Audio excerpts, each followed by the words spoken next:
I'm Carey Stinson, and my journey through life has been quite an adventure. For over 20 years, I played Barney the Dinosaur on tour, and 7 seasons of the hugely popular TV show Barney and Friends. Now my journey is to bring together friends and guests from all over the entertainment world for inspiring and at times amusing behind-the-scenes conversation. I'm Carey Stinson, and this is Purple Roads. Welcome to Purple Roads. My name is Carey Stinson, and this is going to be such an interesting and fun, and we're going to go so many different places on this episode. We have Marjuan Canady, who, we started out an actor, live performer, author, and I love this. She's a storyteller. Marjuan, how are you? I'm doing great. Thanks, Carey, for having me on the show. Oh, I'm thrilled to have you here. I have seen so much you're doing. It's like you just don't stop is what it seems to be. Yeah.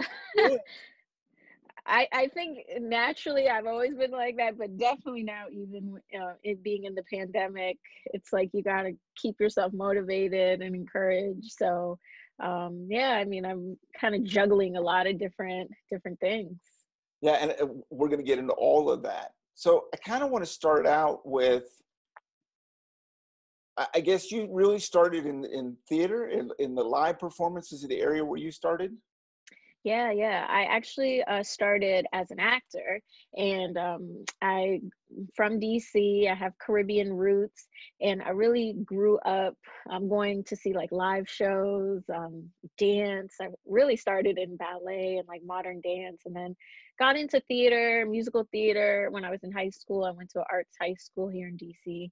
And from there, went on to New York, studied acting, went to Fordham, then NYU for grad school, and just kind of engulfed myself as a performer. But I've always been an educator as well.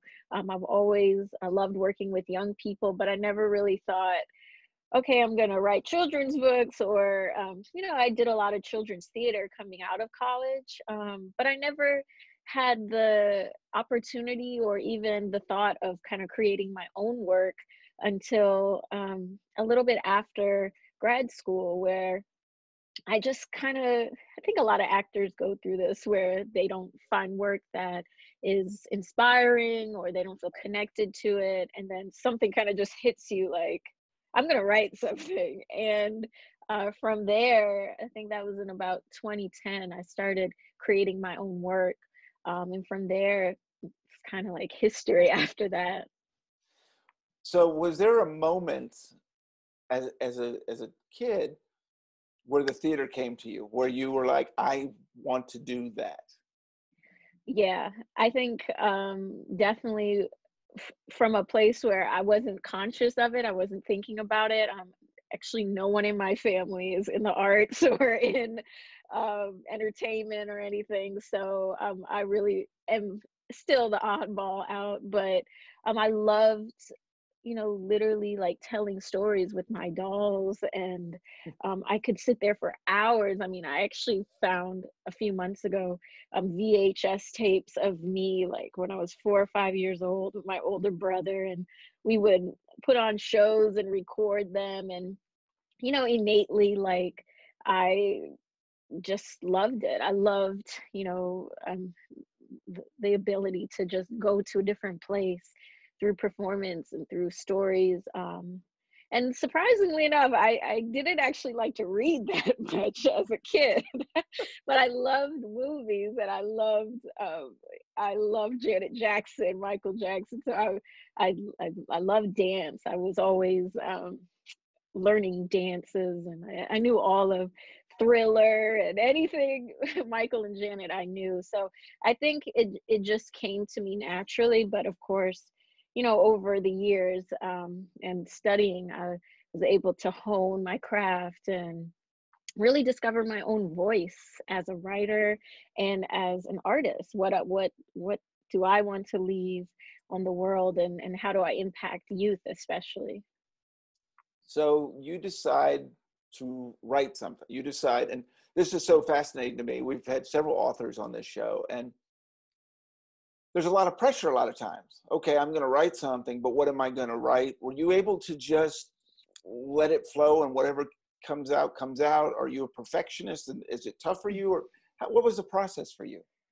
Yeah, well, originally, in terms of creating my children's brand now, And Callaloo did Kids. you start out with the kids brand, or did you just start out writing?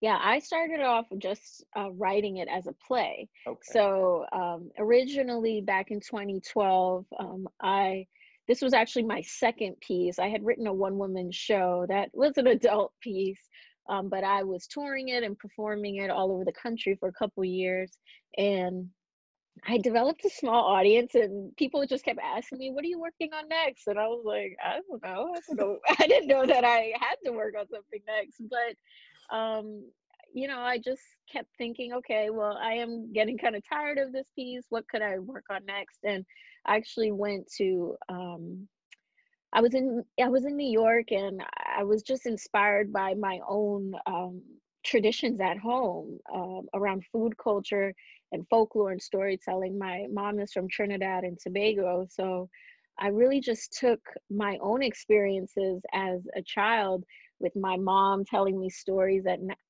night, dealing with the folklore that is passed down, which is an oral tradition. Um, in the Caribbean, but more broadly, the Black diaspora. And I just kind of fell in love with, on a research side, I just fell in love with, wow, all of this is interconnected. Like the stories that I grew up hearing, and I'm in the US, but also that's in the Caribbean, but it's also connected to Black American traditions in the South, as well as Africa and, all over the African diaspora. So I really just engulfed myself in it, and it kind of just came to me naturally.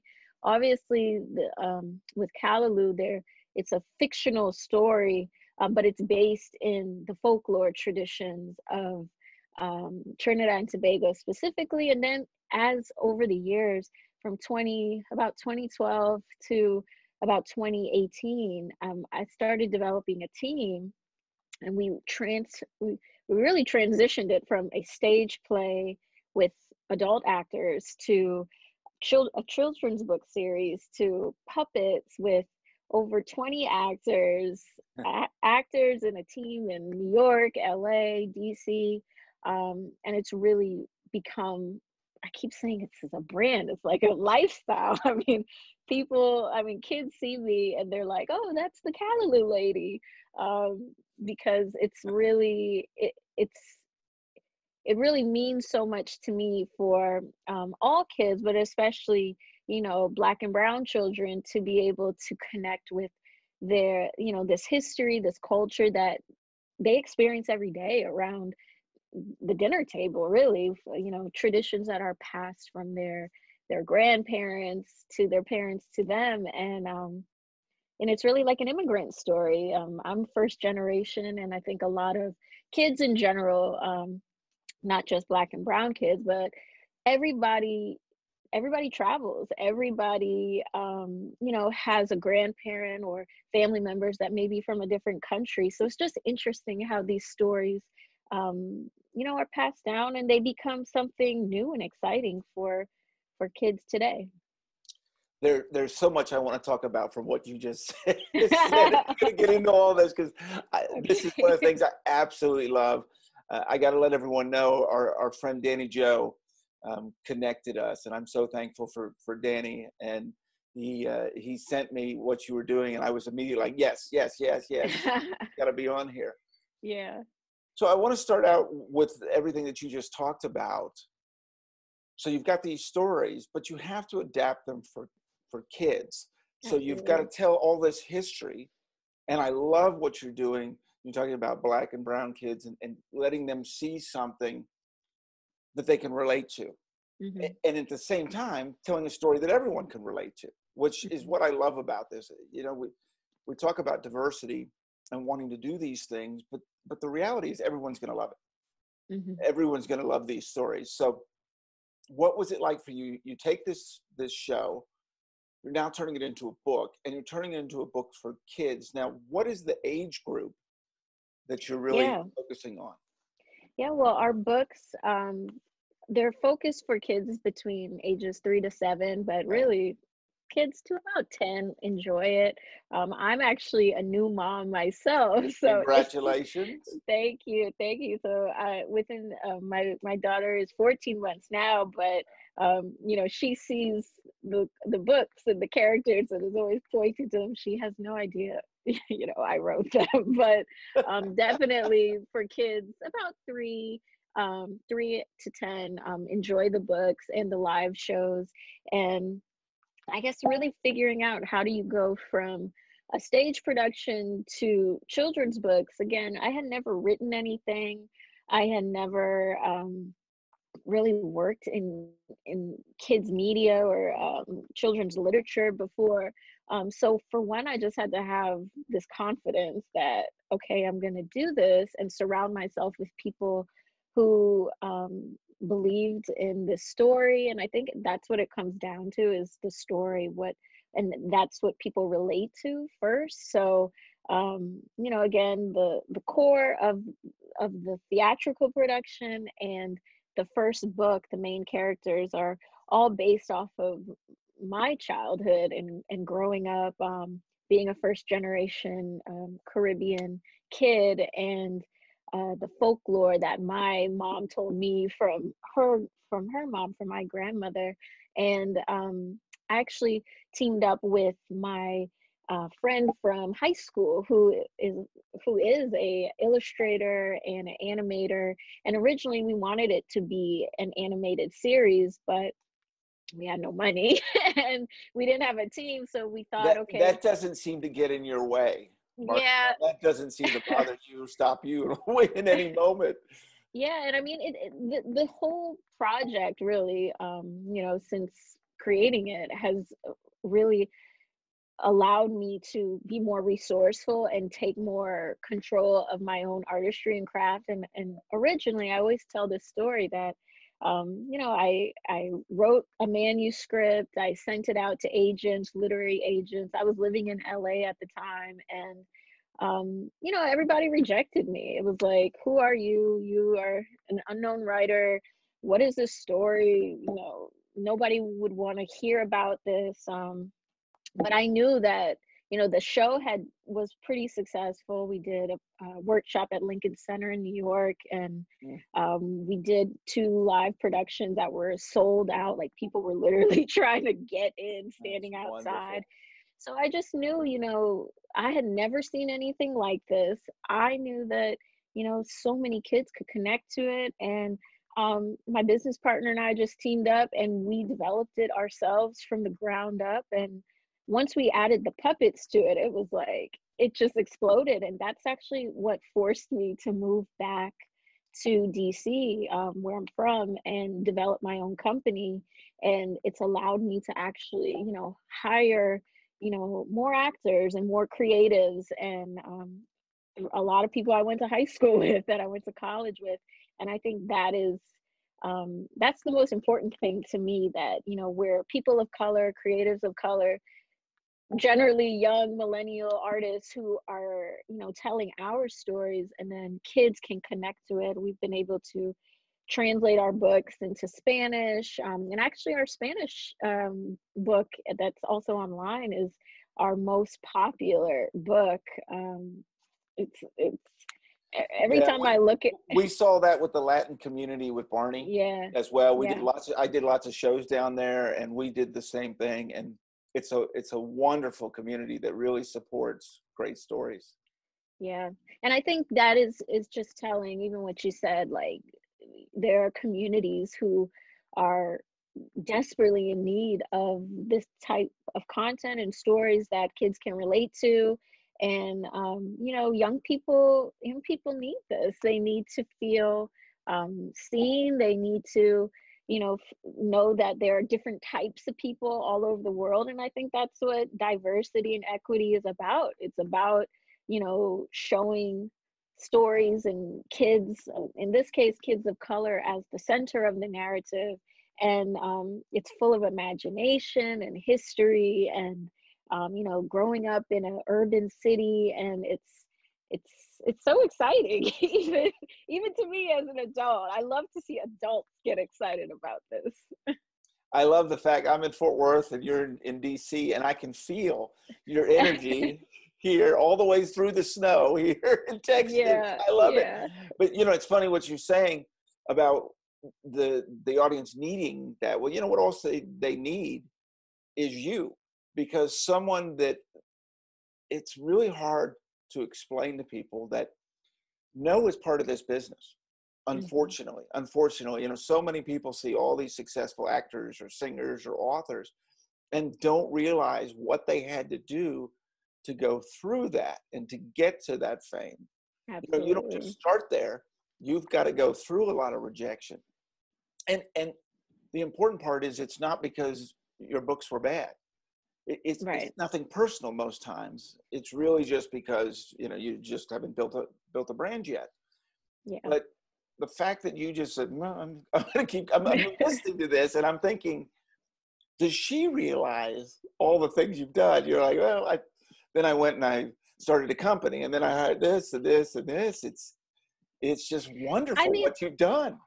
Thank you. I mean, I think in the early stages, I didn't think about it. I didn't think, I was doing anything out of the ordinary. My foundation is in acting, so I was actually, very used to rejection, and I welcomed it. It actually fueled me to, keep going, because I knew deep down that, this was something that I should devote my energy to. And I think also, being from DC, I had a strong foundation in, entrepreneurship and the Caribbean and Black community here. I grew up, both of my parents are entrepreneurs. So I knew that a part of me knew that, okay, if I want to make a lasting piece of art, I have to create it. I have to build it. And I've spent a lot of time. I also work as a consultant and a producer in film and in other areas. So I secretly a huge nerd when it comes to administration and management and things like that. So these different parts of our brains that we have to use as an artist, as well as a business person or entrepreneur, it came very naturally to me that I actually would rather spend all of my time developing my own work than showing up somewhere that I didn't really want to be. And I think a lot of artists feel like that. We come from passion, we come from this, we want to feel alive when we get up in the morning. So I had spent a lot of time in my acting days in New York, working 5 jobs and trying to just, make rent in my 20s. And I knew that, okay, this is important. I see what I'm building here. I have a great team, people that believe in me. And now I work with a lot of aspiring writers and children's authors who want to self-publish, who want to tell their own stories. And it's exciting that, they look to me as someone that can really help them build their own stories. It obviously, I can feel it from here, that this story is it's deep in your heart. Telling this stories, it's way more than, there seems like you just created this mission to get these stories out. You see the need, and there's just nothing that's gonna stop you. Yeah, and I think that, and I have the books here too. That these are the 3 main books in the series. You can see them here, and they've all been developed really over like a 7-8 year period. And as an artist, as a creative entrepreneur, like so many things in my life has changed in that time. But I just keep coming back to the story. Like these stories are based in real experiences. The people I got to collaborate with me on, like this is our 2nd book in the series that is all about Puerto Rican folklore. I got some of my good girlfriends from college who are Dominican, Puerto Rican. They helped me translate it. They helped me, really understand like what Puerto Rican culture is about, the food tradition. So it's partly, you know, me coming from a place of imagination and storytelling, but also, kind of like anthropological work, trying to document actual lived cultural traditions that are passed down. In the first book, it's about Trinidad, so it's really that one was kind of easy for me. Yeah, I'll bet. Um, yeah, but with these other books, it forced me to look at what collaboration meant, and from a non-traditional standpoint as well. And then our third book is about the Gullahs in South Carolina, and it documents African American folklore traditions. But food is the thing that connects all of this, and I think that's why most people love Callaloo. Callaloo is actually it's a stew. It's kind of like a spinach-like stew that's eaten throughout the Caribbean. But if you've been to like Jamaica, the Bahamas, Grenada, Trinidad, everybody makes their Callaloo a little different. But it's very similar to in the US, we have gumbo or collard greens and it's cooked down, but it's rooted in West African food traditions. And so in Puerto Rico, they call it asopao. Trinidad, we call it Callaloo, and we have you can make it a lot of different ways, and I think that's what's fun. So when we perform the live shows, kids get so excited because they can make their own Callaloo. Anything that you want, you can create it yourself. And I think that's what these stories are about, that our history is passed down, they're kept in our families, but at the end of the day, we can create anything we want with our own experiences. We can tell these stories the way that we want.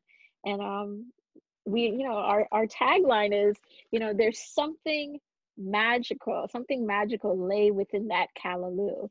And every story is different. I feel like every time I perform it, or I see, my actors perform these shows, every performance is magical, because that's part of the tradition, in Black storytelling. It's a shared lived experience that is happening, and kids may not know that that's what's going on, but they feel it, and you see it light up in their faces, and I think that's why their parents and adults like it too. Oh, absolutely. Yeah, anything that you see your child enjoy and smile and Yeah. interact with and bring out their imagination, sure. I love that. I want to get a little bit into the creative aspect of this. Hmm. So you start these books. Did you have an idea of the look you wanted? Did you have an idea of these characters, and was it all collaborative, or did you kind of bring an idea in and then expand from there? Kind of, where did this go creatively? Yeah, well, the main character, Winston, he's actually based off of two people. My brother, his personality and kind of who he is really my older brother.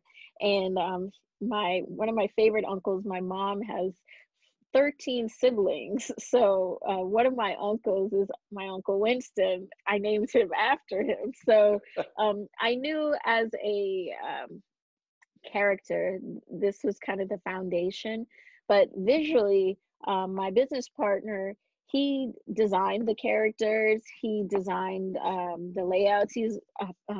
My business partner is Nabi Bilal, and he has his own animation company here in DC, and we really just collaborated. I mean, again, we didn't really have an idea of or even a layout of like, this is what we want it to be. We just knew, we just took from our own experiences. Trying to find maybe, so like these are a few pictures in the book. We really wanted to show, what Winston and these characters, what their lives were like are like in, in New York. The stories take place first in New York, in Brooklyn, in the Bronx, in Harlem, and then these kids are magically, transported to the Caribbean, to their destination through the subway. And I remember, the first couple times we did these live performances, kids would come up to me at the end, be like, "Really? I can travel to the Caribbean, or I can travel to another country on the subway." And it was just so exciting because, we were able to create this world through the characters and through the design. And, it was also very important that these characters, they were Black and brown children. So it was actually something that I contributed in terms of the design. I was very adamant about one, you see these kids, you see their skin color, their hair texture. There's not a lot of animals in our stories, except for the folklore characters that are animals. So like in our third book, the Gullah Characters, the folklore characters, this is a great picture. You see, Bruh Wolf, Sis Croc, Sis Possum. These are all traditional folklore characters that were actually developed on the plantations in the South. So, we put our own spin on it. We put our own twist of what these characters would look like. But for me, it was very important, especially I'll show you in the second book. I wanted our first girl character, Marisol. I wanted her to, have more of a Taino indigenous visual representation and how she looked. So, which is something you don't see that much in Caribbean, in Latino representation of children, of storytelling. So a big part of this book about Puerto Rican folklore is based in the traditions of indigenous Taino Borican storytelling and how that's passed down. So that's very important. These are my fun. I love these little characters. These are the coquis, which if anyone has ever been to Puerto Rico, as soon as you step off, the plane, and you get on the island, you hear coqui, coqui, coqui. And those are the frogs that are indigenous to Puerto Rico. So all of our characters are, and this was kind of my doing, this is the history side of me. Our characters are coquis. Rita is based off of Rita Moreno, which the Puerto Rican singer. Yes. Yes. And we have Tito here. And a kid's performer in the early days that a lot of people don't know. Oh, okay. Yeah, I didn't know that. Absolutely. Yeah, so all these coquis are based off of Puerto Rican, artists and cultural icons. Tito Puente, Rita Moreno, Arturo Schomburg, and then of course the Chupacabra is kind of the villain. And actually in Texas, that's part of some of the storytelling traditions in Texas, in Mexican folklore as well. The Chupacabra is something that people actually do believe is roaming out there. So we talk about it. I've been here a long time. We talk about it, absolutely. Yeah, I mean, that's the fun thing about it, that I think that's also why adults can connect to it too, because some of these stories and traditions that, that the mythical folkloric storytelling is something that you see in every tradition, every culture around the world. So, famously Walt Disney, based a lot of his films off of this folklore. Beauty and the Beast is a great example. And I think folklore, it's the story of people. It's the story of how we make sense of this world. And so in terms of designing and creating these worlds, it was a lot of collaboration in terms of the visual design with my business partner, but also rooting it in kind of like, I would say, a revolutionary style of creating children's books and children's content. And unless you were in the room with us, we were like, okay, she should be a little darker skin. She should have our third character, Zoe. She should have a little bit of an afro. Let's put some glasses on her. Let's let girls of color be able to see themselves. It looks like you just put a book together, and that is not what happened. There is, as you're talking about, there's so much that goes involved in that. And I think that's what I always tell, anyone who wants to write children's stories or get into, kids media. There's so much that we have to put into it that it's on the surface, it's like, oh, this is for kids, this is so simple, but we're looking at their development, we're looking at who our audience is, and it's not just for Callaloo, it's not just for Black and brown children. White children need to see these stories too. They need to see accurate representations of kids that they may not see on a daily basis. And I think we forget that, especially, like, I grew up in a city, a very culturally diverse city, that and even going to New York, like, when you sit on the train and you see like 30 different cultures on just sitting on one subway car, but some kids don't ever get to see a Caribbean kid or a Puerto Rican, or they're not exposed to this culture. And that is what is powerful about these stories, about live performance. It allows kids to go to places that they may have never been before, and it creates this sense of really a sensitivity towards another culture or another group of people, where we're really breaking down these cycles of racism, of of hate that is passed down. And I think that more artists and creatives need to be more conscious of it, even creating for adults, that we are very powerful in what we're doing. We have the power to change our society. So I always look at that in any piece that I'm working on. I'm really a vessel for anybody who's watching me to be able to take something from it. So I take that I hold that very near and dear to my heart whenever I'm working on anything. Well, it's so important, and it's something we've talked about on this show a lot. I've talked about a lot. Back in the early days, in the 90s and late 80s with Barney, we were about love. We're all about love. And Barney loved everyone across the board. And you had a lot of, especially parents, I don't want to say fighting back on it, but just didn't understand it. Well, what do you want? What do you need?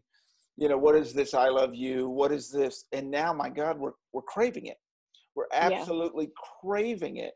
And it's, it's now okay to tell someone you love them. Right. But it's a message that's been there. I have been fortunate to have gone to Puerto Rico several times. I've performed in Puerto Rico. Oh my goodness. The culture there, the people there, it's just beautiful that you're getting that out to people, because listening to you, it's so true that so many people live in your own little world, and you just don't realize. And that culture and those people and all of those stories and all the things you're doing enrich your life and allow you to show other people and broaden your horizons. It's just beautiful what you're doing. Thank you. Yeah. I mean, I think I know just the power of stories, from a child's perspective. Sure. If I, didn't have the experiences I experienced as a young person, really, like, theater and stories changed my life, and it gave me a purpose. I was actually a very shy child. I played a lot of sports, but I felt like I could escape, when I put on a costume, or I could, tell stories with my dolls. I felt like I was in a different place. So I know how impactful these stories can be to children. And I think that's really the thing that has kept me wanting to create more stories for kids, no matter the medium. And I'm able, I think, from my foundations as a artist, I've been able to kind of move through a lot of different genres, whether it's live performance, whether it's books, whether it's film. I'm just able to work in a lot of different mediums because my at the heart of it, I am a storyteller, and I care. And I think that I always, Danny and I have talked about this a lot, just finding and collaborating with creatives that care about the development of kids, and kind of like what you said, that social emotional aspect. And for me now, I'm a new mom, that matters so much to me even more. People always used to ask me, do you have kids, or why do you do this Sure. work for kids? And now that I'm a mom, I'm always looking for you know just different stories and different ways to engage my daughter. And I see so much more the value in it. But even before, I I love kids. I love how they and they're so real. They will Yeah. tell you they will tell Anything. you if they don't like something. So I appreciate that. Absolutely. Yeah. They'll tell you anything. Well, you nailed it just a second ago, talking about you care, because you can't get into children's entertainment and performing and education and not care and not take this seriously. Yeah. There's a responsibility to this, and the kids, as you know, the kids can tell. They can tell if you're authentic or if you're fake, Yeah. and they can tell if you believe and you're telling these stories. And it's incredible. I want to figure out, or I want to hear.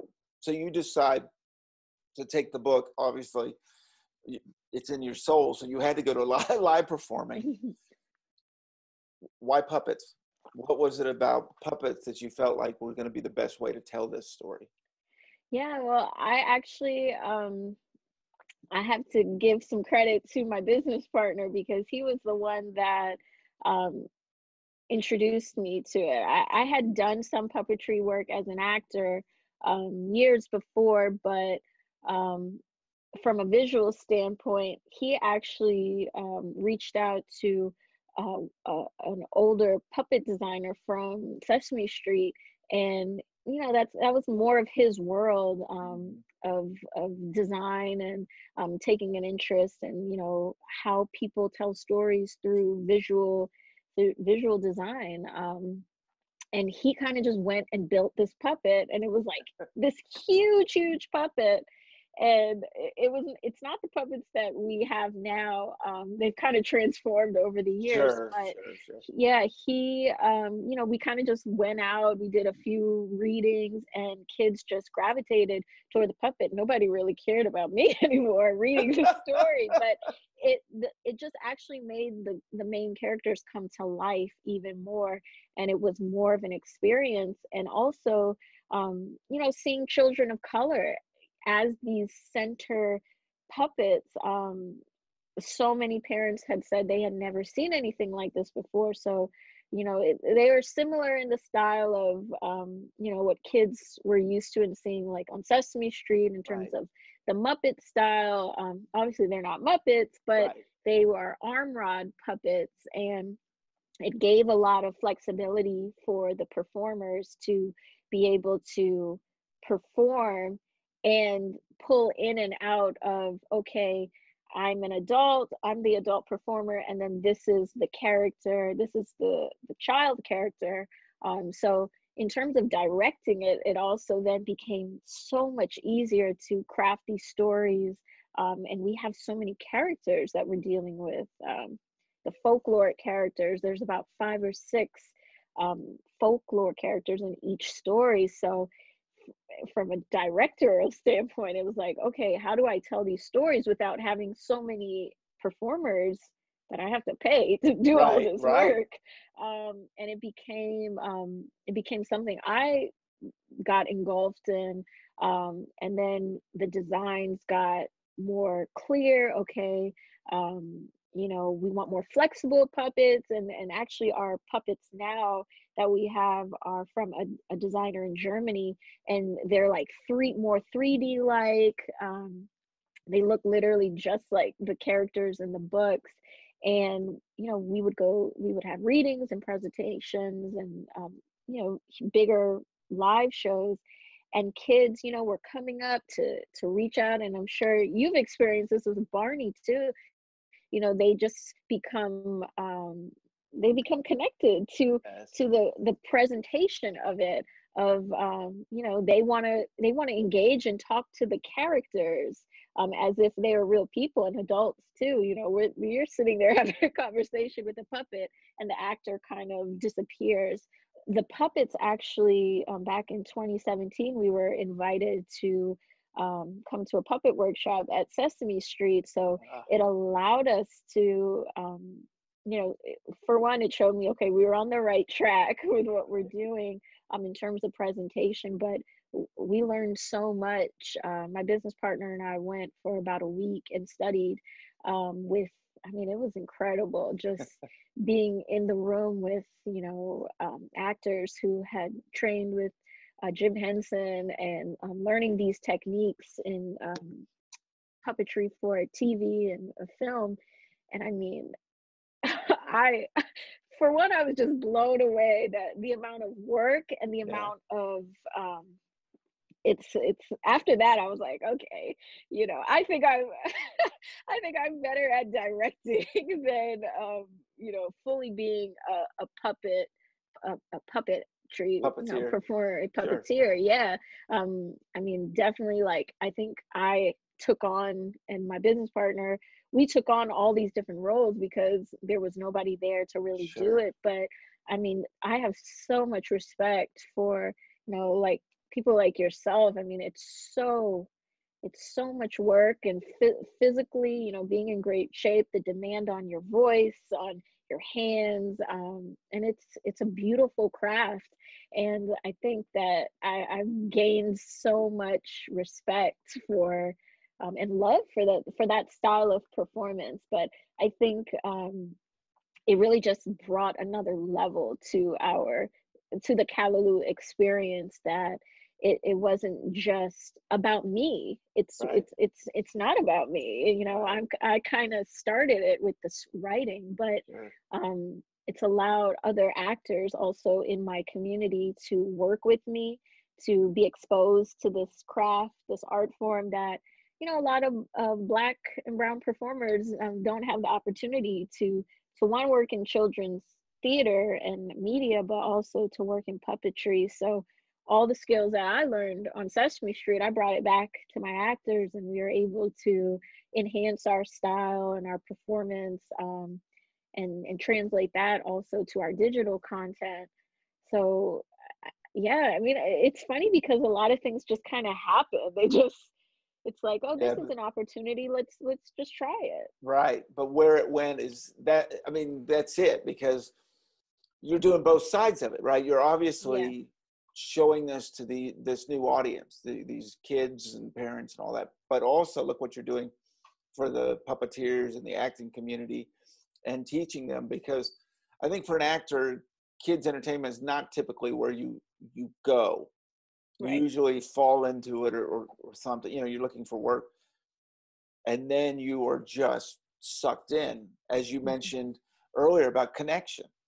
Hmm. The connection between these characters and a kid is one of the most incredible things I have ever seen. I have gone to many hospitals with the purple one, and a lot of times we wouldn't have the voice with us. It would just be Barney.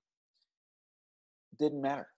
Hmm. Did not matter. The connection with a child, and there could be 100 people in the room, and they're all gone.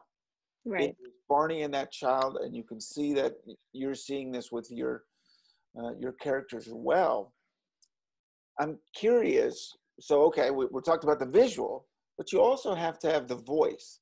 Did Mhm. you all, what went into creating the voices for these characters? Yeah, I mean, I think with in terms of the actual main characters and performing them as puppets, and bringing them to life. Um, I remember our main character Winston. So my business partner Nabi, he played Winston originally. Okay, So we have to do all that character back study. Okay, sure, he's from New York. He's rambunctious. He's independent. He likes to get into a little bit of trouble. All of right, these, all of this stuff that makes up this little human. Um, and then what his background is.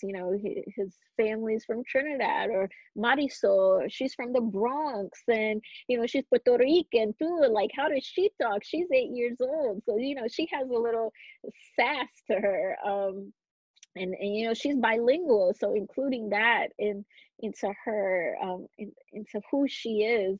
Um and even with our third character Zoe, she's actually from South Carolina, so she has a little twang to the way that she may talk, but she's a little shy. And she moved to Harlem, so she's just a Southern girl, but she talks a little different. And we actually made her character be on the spectrum and have autism, but she's high functioning. So mhm, some of the stories that we created with her in terms of the digital side explore that in her character. So all of these things play a huge part in how we created the voices. And then as we continue to hire more actors, they created their own spin on it as well. And for Marisol specifically, I definitely wanted a Latina actress to play that character. And two Latina actresses in New York actually brought her to life. And I kind of originated, but then I passed it on to them and allowed them to kind of find her character. And I think it takes some time to figure out, this is the voice, this is how this character moves through the world. There were many shows, even like looking back on it, I'm like, oh my gosh, I sound terrible. Or originally Winston's voice was a little deeper, and then sure, we got him to a place where he's a little 8-year-old kid. He's got to right. talk a little, maybe he talks a little faster. He's from Brooklyn, and he moves through the world at a faster pace, whereas some of the other characters may move at a slower pace. Um, so yeah, I think the voices, they're a huge, huge part. And all actors, when you're doing this type of work, that is putting on the costume, putting on, finding the voice, finding the physicality, like Right. all of these things play a play a part in making your character sit in a very real place where people believe, who that character is. Was it hard for you to realize that this was ever changing? That it was okay that the first puppet isn't the one you have now, or that the voice changed, or were you able to just put it out there and then realize, because this happens with every show, obviously Big Bird looks Yeah. completely different than Big Bird did today than he did at the beginning, and obviously Barney is as well. Was that hard for you? Because these are your babies, Yeah. so you're you're throwing them out to the world, and as you said, you guys were puppeteers at first, and you're the changes. Was it hard for you to all of a sudden hire a puppeteer and say, now this is my I mean, was that No, you know what I I mean? definitely understand. Um, for me, no, because I think I was juggling like so many different parts of, the performance and the creative side and the business side, that I was actually relieved to have so many Sure. other artists want to work with me. And being upfront from like a business end, like, this is what I can afford. When we do live shows, this is what I will pay you, and then this is, but actually so many artists wanted to just collaborate with me and work with me. But for me, I was more attached to, and I'm still attached to the writing of it, just because, as a writer, it just sits in your head for so long, and then it actually, for each book, it took me about a year. Our third book, it took me almost 2 years to write it, so I was more attached to the writing of it, like, Sure. okay, does this make sense? Are people gonna get this? Am I being too like academic here? And with my other business partners and collaborators, I really had to trust them for them to give me feedback. Okay, like, okay, you're getting a little too deep here. You remember this is for kids, or but I think, with my business partner having to give up playing Winston and allowing another character because he was really the main character in the stories. I remember that was pretty challenging for him because and he actually is not an actor. He had to like learn all of these things just by doing it, and he's a visual artist, so he's a little bit more um, behind the scenes anyway. So Right. it was actually, I remember, challenging for him, but again, rewarding now that he could spend more time on the animation side, on the visual side. But these characters, they become a part of you. So Oh, um, sure. yeah, Absolutely. yeah. I mean, I don't write any more of the Callaloo stories, but we still, share the digital content. Our books are, in different schools. We do smaller live performances when schools open back up. We still circulate the plays in like children's theaters in their season. So it lives, and I guess I've had to become more comfortable like stepping away and allowing other people to direct it or take a new spin on it.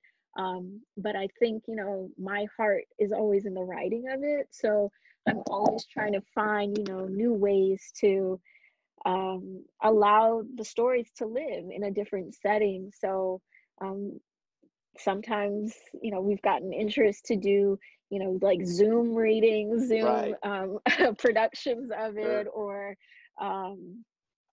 streaming the content on different children's platforms.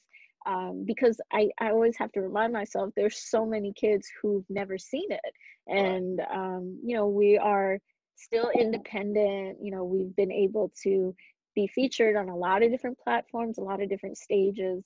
Um, and I'm so grateful for that. But there's still so many audiences that have never seen it. So I welcome, any opportunity to talk about what we've done, the importance of these stories, and how to get the stories out in whatever form or fashion.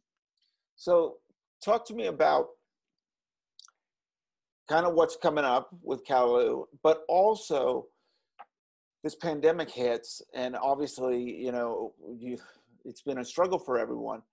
But you've seen a lot of creativity. What got you to push through and really be creative during this time with Kalaloo? And then what's up in the future for Kalaloo? Yeah. Well, I mean, I think everybody has just been for the last year just trying to adjust to this Right. new life. And I think, with Kalaloo, again, we actually kind of phased out creating the stories in the end of 2018. My two other business partners, we have so many other things that we work on, and everybody has their own Right. companies. So we still, get the stories out, but we just work a little differently with it. So luckily, so many kids are at home that we've been able to get our stories to kids, whether they're being homeschooled, getting physical copies. But we also partnered with the Children's Museum of Manhattan to take our stories that are all on YouTube, on our Callaloo Kids TV YouTube channel, and they created lesson plans and study guides for kids to, incorporate these stories into their lessons at home. And that has been a great experience. I mean, we got a write-up in the New York Times with them and that work.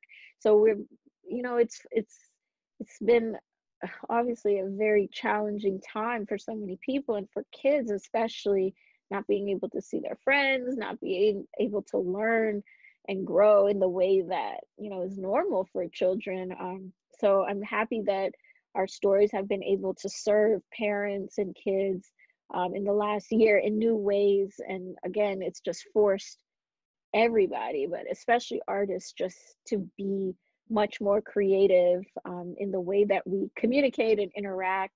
So we've done a lot of digital readings, a lot of partnerships with organizations and schools, and especially in this area, communities that just want to have some resources for kids to stay motivated and stay engaged, and kind of also get away from the TV. Right, right. Yeah. So what's in the future for Kalaloo? Yeah, well, with Kalaloo, we're still we're focusing on partnerships more. So we're streaming on a few different platforms that focus for children's media of color. So we have a few partnerships in the works that are going to be featured on Roku and Amazon.